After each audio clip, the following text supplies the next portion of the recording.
নমস্কার বন্ধুরা, আমি আপনাদের চিরচেনা পরিচিত কণ্ঠস্বর। আজ আপনাদের জন্য এক বিশেষ গল্প নিয়ে এসেছি, যা আপনাদের হৃদয়ে ঝড় তুলবে, অনুভূতির গভীরে দোলা দেবে। গল্পটি আমার এক প্রিয় ফলোয়ার পাঠিয়েছেন, যার নাম তিনি প্রকাশ করতে চাননি। তিনি চাননি তার এই গোপন অনুভূতির কথা কেউ জানুক, কিন্তু এই তীব্র আবেগের ভার তিনি আর একা বইতে পারছিলেন না।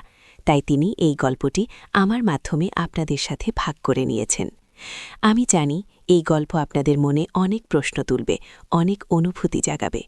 আর হ্যাঁ, একটি জরুরি কথা, এই গল্পের গভীরে আমি আমার ব্যক্তিগত ইমো নাম্বারটি দেব, তাই পুরো গল্পটি মনোযোগ দিয়ে শুনুন যদি সেই বিশেষ নাম্বারটি পেতে চান। গল্পের শুরুটা হয় এক সাধারণ বাঙালি পরিবারে, যেখানে সবকিছুই ছিল নিয়মের বেড়াজালে বাঁধা। উত্তর কলকাতার এক শান্ত পাড়ায় পুরনো আমলের এক দোতলা বাড়ি। সেই বাড়িতেই থাকতেন আমাদের গল্পের প্রধান চরিত্র অনসূয়া, যে কিনা এই পরিবারের ছোট বৌমা। বছর ২৫-এর অনসূয়ার বিয়ে হয়েছিল ২ বছর আগে। স্বামী অরিন্দম পেশায় একজন স্কুল শিক্ষক, শান্ত, সৌম্য, দায়িত্ববান। অরিন্দমের বড় ভাই ভাস্কর অবিবাহিত, প্রায় ৪০-এর কাছাকাছি বয়স, পেশায় একজন সফল ব্যবসায়ী, শহরে তার বেশ নামডাক। ভাস্করকে সকলে সমীহ করে চলত। তার রুচিশীল জীবনযাপন, কথা বলার ভঙ্গি সবকিছুতেই একটা আভিজাত্য। অনসূয়ার জীবনে সবকিছুই ছিল পরিপাটি। অরিন্দমের ভালোবাসা, শাশুড়ির স্নেহ সবকিছুই যেন এক পরিপূর্ণ ছবি। কিন্তু এই পরিপূর্ণ ছবির আড়ালেই লুকিয়েছিল এক অনুচ্চারিত সুর, এক নিবিড় টান। অনসূয়া প্রথম থেকেই ভাস্করকে এক অন্য চোখে দেখত। প্রথম সে এটিকে শ্রদ্ধা বলত, ভক্তির এক ভিন্ন রূপ। কিন্তু সময় যত গড়িয়েছে, এই অনুভূতির গভীরতা তাকেও অবাক করেছে। ভাস্করের সাথে তার প্রথম দেখা বিয়ের পরেই। অরিন্দম যখন প্রথম অনসূয়াকে বাড়িতে নিয়ে আসে, ভাস্কর তখন এক গুরুত্বপূর্ণ ব্যবসায়িক কাজে বাইরে। ফিরে এসে যখন অনসূয়ার সাথে তার প্রথম দেখা হলো, ভাস্কর একটু থমকে গিয়েছিল। অনসূয়ার সরলতা, তার চোখের গভীরতা আর সেই হাসির স্নিগ্ধতা সবকিছুতেই যেন এক অনির্বচনীয় মাদকতা ছিল। ভাস্কর নিজেও তা বুঝত, কিন্তু সে নিজেকে সামলে নিয়েছিল। একজন ভাইয়ের স্ত্রী, এর বেশি কিছু ভাবা তার জন্য ছিল অসম্ভব। প্রথম দিকে তাদের মধ্যে সম্পর্ক ছিল কেবলই এক সাধারণ দেবর বৌদির, কিন্তু অনসূয়ার মনের ভেতরে কোথায় যেন একটা সুর বেজেই চলত। ভাস্করের যে কোনো প্রয়োজন অনসূয়া সবার আগে খেয়াল রাখত। তার জন্য গরম জল, তার পছন্দের খাবার সবকিছুই যেন অরিন্দমের চেয়েও বেশি যত্নে সে তৈরি করত। অরিন্দম এই ব্যাপারটি খেয়াল করত, কিন্তু সে এটাকে ভালোবাসার প্রকাশ ভেবে খুশিই হতো। সে ভাবত তার স্ত্রী তার বড় ভাইকে নিজের ভাইয়ের মতোই দেখে। এই সরলতা, এই পবিত্রতা কে জানত কোথায় গিয়ে দাঁড়াবে। একদিন ভাস্করের খুব জ্বর আসে। অরিন্দম তখন শহরের বাইরে এক সেমিনারে, শাশুড়ি মাও অসুস্থ। অনসূয়া একা হাতে সব সামলাচ্ছিল। গভীর রাতে যখন ভাস্করের জ্বর আরও বেড়ে গেল, অনসূয়া ভয় পেয়ে গেল। সে নিজেই ডাক্তারের কাছে দৌড়ে গেল, ওষুধ আনল। তারপর সারা রাত জেগে ভাস্করের সেবা করল।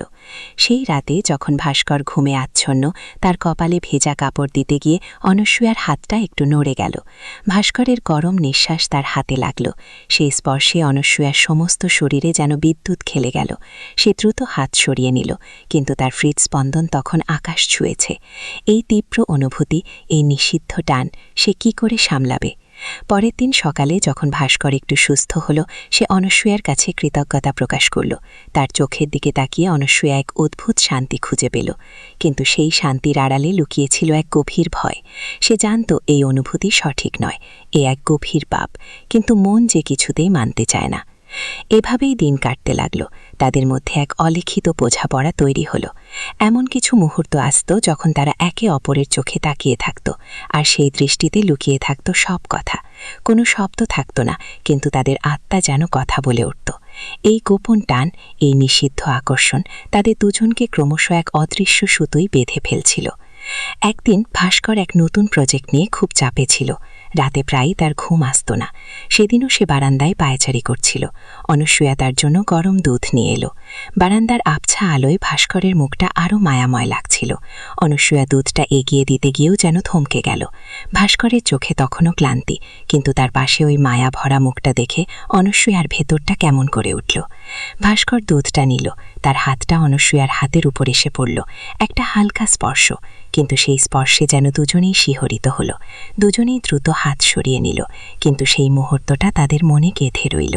একে অপরের সান্নিধ্যে তারা যে এক টান অনুভব করত, তা শুধু শারীরিক ছিল না, ছিল আত্মার টান, এক গভীর বোঝাপড়া যা ভাষায় প্রকাশ করা যায় না। অনসূয়া প্রায় রাতে ঘুমোতে পারত না। তার মনে হতো ভাস্করের নিঃশ্বাস যেন তার নিজের নিঃশ্বাসের সাথে মিশে যাচ্ছে। সে বিছানায় ছটফট করত, কিন্তু অরিন্দমের পাশে শুয়েও তার মন পড়ে থাকত অন্য কোথাও। সে জানত সে অন্যায় করছে, কিন্তু এই অন্যায়ের মাঝেই সে এক অদ্ভুত আনন্দ খুঁজে পেত। এই নিষিদ্ধ ভালোবাসা, এই লুকিয়ে রাখা টান যেন তাকে এক অন্য জগতে নিয়ে যেত। ভাস্করেরও একই অবস্থা। সে চেষ্টা করত অনসূয়াকে এড়িয়ে চলতে, কিন্তু ভাগ্য যেন তাদের বারবার এক জায়গায় নিয়ে আসত। যখনই সে অনসূয়ার মুখোমুখি হতো, তার সমস্ত প্রতিরোধ ভেঙে যেত। তার মনে হতো এই ছোট বৌমা যেন তার জীবনের সেই শূন্যস্থানটা পূরণ করতে এসেছে, যা সে এদিন নিজেও জানত না। একদিন অরিন্দম আর শাশুড়িমা গ্রামের বাড়িতে গিয়েছিল। বাড়ি খালি, শুধু ভাস্কর আর অনসূয়া। সেই রাতে ভাস্করের ঘরে বসে তারা চা খাচ্ছিল। বাইরে ঝিরিঝিরি বৃষ্টি পড়ছিল। বারান্দার এক কোণে রাখা ছিল অনসূয়ার প্রিয় গান শোনানোর যন্ত্র। হঠাৎ অনসূয়া কিছু পুরনো দিনের গান চালিয়ে দিল। সেই গানগুলো ভাস্করের খুব প্রিয় ছিল। গান শুনতে শুনতে তারা দুজনেই এক গভীর অনুভূতির জগতে চলে গেল। অনসূয়ার মনে হলো ভাস্করের পাশেই সে পৃথিবীর সব থেকে নিরাপদ, আর ভাস্করের মনে হলো এই অনসূয়া যেন তার জীবনের সেই আলো যা এদিন সে খুঁজে বেরিয়েছে। ভাস্কর হঠাৎ বলে উঠল, অরিন্দম খুব ভাগ্যবান। অনসূয়া এই কথা শুনে একটু চমকে গেল। সে কিছু বলতে যাচ্ছিল, কিন্তু তার আগেই ভাস্কর আবার বলল, ওর মতো একজন স্ত্রী পাওয়া ভাগ্যের ব্যাপার। অনসূয়া তার দিকে তাকালো। ভাস্করের চোখে তখন এক অন্যরকম গভীরতা। সে বলল, কিন্তু সে আর কিছু বলতে পারল না। ভাস্কর তার দিকে এক দৃষ্টিতে তাকিয়ে রইল, তারপর ধীরে ধীরে অনসূয়ার দিকে এগিয়ে এলো।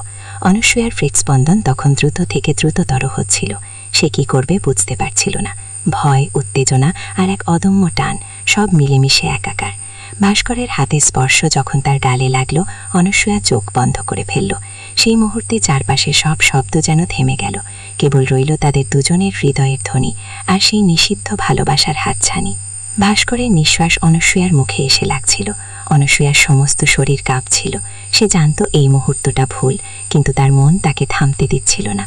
এই যে এক অসম্ভবের দিকে তারা এগিয়ে যাচ্ছে, এই যে এক নিষিদ্ধ আগুন, তা তাদের পুড়িয়ে ছারখার করে দেবে, তাও সে জানত। কিন্তু এই মুহূর্তে সব ভয়, সব দ্বিধা, সব যুক্তি যেন তুচ্ছ হয়ে গিয়েছিল। ভাস্কর অনসূয়ার দিকে আরও একটু ঝুঁকল। তাদের ঠোঁট প্রায় ছুঁই ছুঁই। অনসূয়ার মনে হলো সে যেন স্বপ্ন দেখছে। এই যে এদিন ধরে সে এই মুহূর্তটার জন্য অপেক্ষা করছিল, আজ তা সত্যি হতে চলেছে। কিন্তু তার মন বলছিল এ বড় অন্যায়, এই অন্যায় তাকে চিরতরে শেষ করে দেবে। ভাস্করের চোখের মায়ায় অনসূয়া যেন হারিয়ে যাচ্ছিল। সে আর নিজেকে আটকাতে পারছিল না। এক অলিখিত টান, এক তীব্র আকর্ষণ তাদের দুজনকে এক চরম মুহূর্তের দিকে ঠেলে দিচ্ছিল। তাদের সমস্ত প্রতিরোধ যেন ভেঙে চুরমার হয়ে যাচ্ছিল। কিন্তু ঠিক সেই মুহূর্তে হঠাৎ দরজার ধাক্কা খোলার শব্দ হলো। অরিন্দম আর শাশুড়িমা ফিরে এসেছে। ভাস্কর আর অনসূয়া বিদ্যুতের মতো লাফিয়ে একে অপর থেকে দূরে সরে গেল। তাদের মুখে ভয়ের চিহ্ন স্পষ্ট। অনসূয়ার হাত থেকে চায়ের কাপটা পুড়ে ভেঙে গেল। চা ছড়িয়ে পড়ল মেঝেতে। অরিন্দম ঘরে ঢুকে অবাক হয়ে দেখল অনসূয়া আর ভাস্কর একে অপরের দিকে তাকিয়ে আছে। তাদের মুখে কেমন যেন এক অদ্ভুত অভিব্যক্তি, আর মেঝেতে ভাঙা কাপ আর চা। কি হয়েছে? অরিন্দমের গলা শুনে দুজনেই চমকে উঠল। অনসূয়া কিছু বলতে যেতে পারল না, তার গলা শুকিয়ে কাঠ। ভাস্কর স্বাভাবিক হবার চেষ্টা করে বলল, কিছু না। অনসূয়া গরম চা নিয়ে আসছিল, হঠাৎ পড়ে গেল। তার গলার স্বর কেমন যেন একটু কাঁপছিল। অরিন্দম বুঝতে পারল কিছু একটা গন্ডগোল হয়েছে। সে অনসূয়ার দিকে তাকালো। অনসূয়ার চোখে তখন জল। শাশুড়ি নয়, সে অনসূয়াকে ধরে ফেলল। কি হয়েছে রে মা? ভেঙে গেল কেন সব? অনসূয়া কেবল ফ্যাল ফ্যাল করে তাকিয়ে রইল। তার মনে তখন শুধু এক চিন্তা, আজ তারা বেঁচে গেল, কিন্তু এই বেঁচে যাওয়াটা কি সত্যি মুক্তি, নাকি এক নতুন যুদ্ধের শুরু? ভাস্করের চোখেও ছিল এক গভীর দীর্ঘশ্বাস। এই নিষিদ্ধ টান, এই অসম্ভবের হাতছানি তাদের কোথায় নিয়ে যাবে? সমাজকে তাদের এই গোপন অনুভূতিকে মেনে নেবে, নাকি এই লুকানো আগুন তাদের দুজনকে পুড়িয়ে ছাই করে দেবে? গল্পটি এখানেই শেষ হচ্ছে না। এই অসমাপ্ত কাহিনী, এই তীব্র আবেগ আপনাদের মনে যে প্রশ্নগুলো তুলেছে, তার উত্তর খুঁজতে হলে জানতে হবে এরপর কি হয়েছিল। আপনারা কি জানতে চান এরপর তাদের জীবনে কি ঘটেছিল, এই নিষিদ্ধ প্রেমের পরিণতি কি হয়েছিল? কমেন্ট করে জানান আর সাবস্ক্রাইব করতে ভুলবেন না। পরের পর্ব খুব শীঘ্রই আসছে।